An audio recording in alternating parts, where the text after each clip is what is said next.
हर तरह का सवाल पूछने की इजाजत होगी ना मुझे? हाँ, पूरा आपको पूरी इजाजत है। जिस तरह के भी सवाल पूछने हो। बिल्कुल, आप मीडिया आजाद है, आप पूरा पूछिए। तो पहला सवाल ये, बीजेपी के पास राष्ट्रवाद है, भारत माता की जय है, आपके पास क्या है ओवैसी साहब?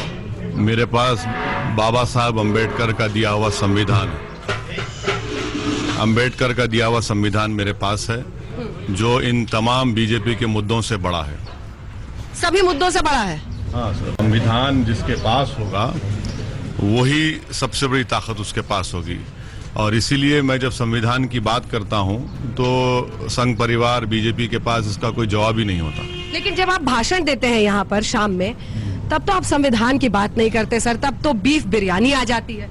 नहीं, संविधान के दायरे में रहकर, मॉडल कोड ऑफ कंडक्ट के दायरे में रहकर, क्योंकि आपको याद होगा कि जब 2014 के चुनाव हो रहे थे उस वक्त नरेंद्र मोदी इलेक्शन कैंपेन में कह रहे थे कि पाकिस्तान के लोग आए थे, हमने उनको बिरयानी खिलाई।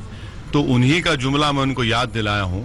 और बाद में जब उनके बीजेपी के लोगों ने एतराज किया कि वो बिरयानी नहीं खाते, तो मैंने कहा ठीक है, अब ढोकला खा के सो गए होंगे। ढोकला खा के सो गए होंगे, मतलब किसी और पर नहीं, सीधे मोदी पर प्रहार करो।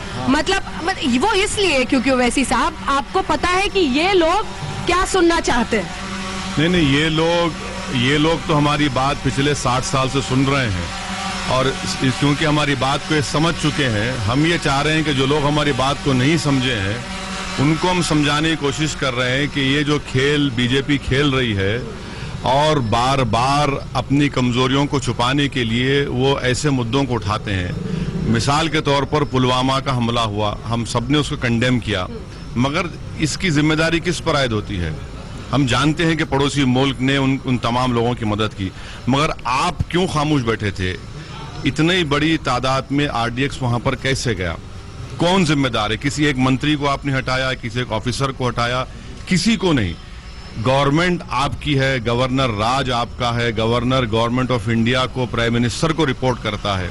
तो भाई इसकी पॉलिटिकल रिस्पॉन्सिबिलिटी भी तो आपके घर पे आती है, आपके दरवाजे तक आती है, मगर आपको एक्शन लेने तैयार ही नहीं है उसके ऊपर। लेकिन ये जो आप जितनी बातें बोल रहे हैं, ये बीजेपी के एजेंडे को ही तो नहीं हवा दे रहे आप?